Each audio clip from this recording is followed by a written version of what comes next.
దిగ్గజం గూగుల్ దూకుడు పెంచింది. 2026 ఆర్థిక సంవత్సరం తొలి త్రైమాసికంలో గూగుల్ మాతృ సంస్థ ఆల్ఫాబెట్ అంచనాలను మించి రాణించింది. గత ఏడాదితో పోలిస్తే ఏకంగా 81% లాభాలను ఆర్జించి మార్కెట్ విశ్లేషకులను ఆశ్చర్యపరిచింది. ముఖ్యంగా గూగుల్ క్లౌడ్ విభాగం ఆదాయం రాకెట్ వేగంతో దూసుకుపోతుండడం కంపెనీకి కలిసొచ్చింది. దీనికి సంబంధించిన పూర్తి వివరాలు ఇప్పుడు చూద్దాం. ఆల్ఫాబెట్ ఈ త్రైమాసికంలో $44.1 బిలియన్ నికర లాభాన్ని గడించింది. ఇది గత ఏడాది ఇదే సమయంతో పోలిస్తే 81% ఎక్కువ. కంపెనీ మొత్తం ఆదాయం 22% పెరిగి $109.9 బిలియన్ చేరుకుంది. గూగుల్ చరిత్రలో ఆదాయం $100 బిలియన్ దాటడం ఇది వరుసగా రెండో త్రైమాసికం.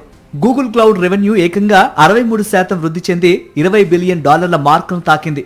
కంపెనీ లాభాల్లో ఈ విభాగమే కీలక పాత్ర పోషించింది. గూగుల్ సెర్చ్, యూట్యూబ్ ప్రకటనల్లో ఏఐ టెక్నాలజీని ప్రవేశపెట్టడం వల్ల ప్రకటనల ఆదాయం కూడా గణనీయంగా పెరిగింది. ఆర్టిఫిషియల్ ఇంటెలిజెన్స్ వల్ల వ్యాపారం మరింత పుంజుకుందని సీఈఓ సుందర్ పిచాయ్ పేర్కొన్నారు. భవిష్యత్తు అవసరాల కోసం ఏఐ ఇన్ఫ్రాస్ట్రక్చర్ పైన సుమారు $180 బిలియన్ వరకు భారీ పెట్టుబడులు పెట్టేందుకు ఆల్ఫాబెట్ సిద్ధమవుతోంది.